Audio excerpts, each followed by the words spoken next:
And welcome back to Prep Recruiting Insider, PRI here at NOLA Motorsports Park in Avondale. I'm the coach of PRI, Rick Gailey, along with our Prep Recruiting Insider, Mr. Renee Nadeau. And we are so pleased to be joined today, our special guest of the day, Mr. Michael Dubuque, former Archbishop Rummel Raider, Nicholls State Colonel, and now an investment advisor at Edwin Jones, going from being a Raider to a Colonel to being a money coach. Michael, welcome to PRI. Thank you, Coach. Thank you. Michael, great to see you, man. You know, and you went through the process, seems like yesterday, but it was about 15 years ago. What was the recruiting process like? What were you looking for? And if you had to do it over again, how would you do it? What questions would you ask in doing the recruiting process?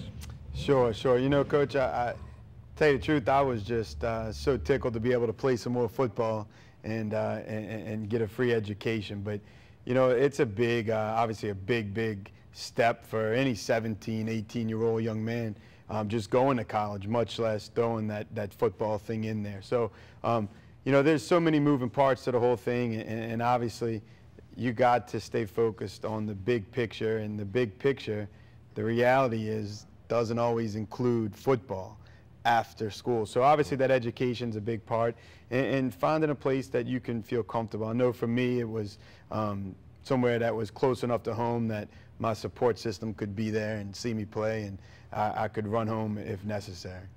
And you and I have some familiar faces that we've associated with. You played with Shane Kleber at Nicholls State, who coached at St. James. Another one of our players, Ron Becknell, also works with Edward Jones.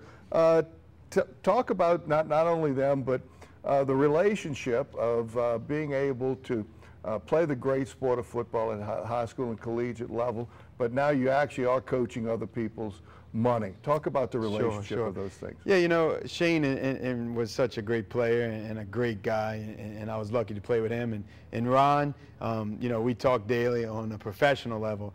But, you know, not just professionally, there's so much that I owe to athletics and football and coaches that I've been around since a very young age. You know, I've been blessed with wonderful parents and a big family and uncles that I'm very close to. But, you know, my high school coach, Roth, I was blessed to have him at a very formidable age, and he's done so much for me while I was at Rummel, after Rummel, and he's a guy I talk to on a regular basis. My kids know him as Coach Roth, and he's meant the world to me. You know, there was a lot of times where, as a young man, I tested the rules he had, and I learned a lot about the consequences he had too. You know, so you're right. So that has been able to kind of apply to everything I've learned from athletics is applied professionally on a daily basis. Mike, we're going to talk a little more football, but something I know, and I know you pretty well, and you and your wife Amy had a decision in your life to make a while back, almost a little over a year ago, and kind of take us back, but you all served as a surrogate, your wife did, for a really close friend who was battling cancer, and kind of take us back and explain, but that was a great story. Yeah, thank you, Coach. You're right, I guess the decision process is over a year old now, but Charlie Redmond, the baby, she was born on May 27th, just a few months ago. But, you know, as you know, we've been so blessed, and I have 4 beautiful children, all under the age of 6, and some of our closest, dearest friends who live just a few houses away were battling cancer throughout the same time we were having our first child. And we knew throughout that period that there was nothing that they wanted more than a family, and they had taken some measurements on their own to preserve an embryo years and years ago. And Renee has been cancer-free for several years now, but unable to carry a child. And we just always knew that that was something they wanted more than anything, although maybe many others didn't. And you know, I think kind of the way my own kids look at it, if you have some friends that are in pain and really need some help, and if there's anything you can do to help, you need to learn and see if there is. And we never knew anybody that did anything like this, and it was kind of a little far-fetched to us when we first looked into it. But we kind of approached it, we wanted to learn more to see if there was anything we could do to help. And come to find out, when we went to learn more, Amy was actually a perfect candidate, a perfect surrogate to carry Daniel and Renee's baby. So we often joke that it was their bun and our oven, and we kind of babysitted for 9 months, if you will. And you know, I think we got as much out of it as anybody. It was a great experience. We're so happy to see them with their baby, and it's the first grandchild on both sides, and they're just over the moon. And we're kind of glad to be back to some normalcy to it. Certainly, we were overwhelmed by how many people it touched and how many people were moved by the whole thing. And so much of what you're describing, you learn especially in football, because that's the greatest thing about football is your teammates. You don't always remember the plays, you don't always remember the scores, right? You remember your teammates, you do anything for them, and that it affects more people than just yourself, because you had some interesting stories about your children and their reaction to the whole process, because one would think, we're always trying to protect kids, but as we find out, youngsters usually adapt better to changing conditions better than we do. Talk about some of the things that happened with your kids. Yeah, you know, I think that was, you know, obviously we weighed so many different factors, and there was so many things. We used to just say it early on that, you know, we think we've identified a lot of the pros and cons that come along with this, but there'll probably be 2 million more issues that we can't identify.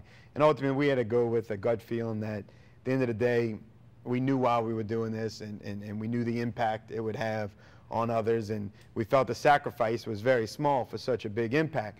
But it's interesting to see children, you know, they, to them, they weren't real impressed. A lot of people were so emotional about the whole thing and moved so much by it. But to my 4 children, they said, well, of course, you know, if there's anything we can do to help, well, that's what you do. You help your friends.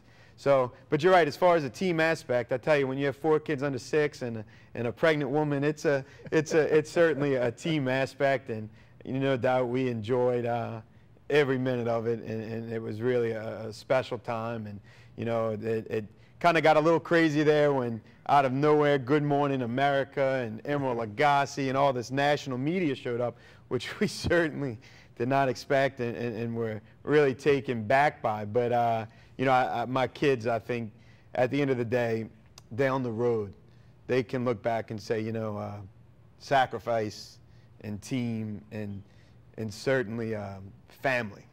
They know that matters. Right. And Michael, the last 30 seconds or so, football has taught you a lot. You just alluded to some of the things, but even in your own business right now, sacrifice, organization, and all that, your football background has played a lot in what you do now. No doubt, no doubt. I mean, not just the friends and lifelong brothers I've made from college ball and high school ball and all the way back to playground recreational ball, but also, you know, things that I've taken from the coaches that I've been blessed to be around that I'm indebted to. I could never thank them enough for the things that they have done for me at such a formative age. Yeah, football and athletics have just meant so much to me.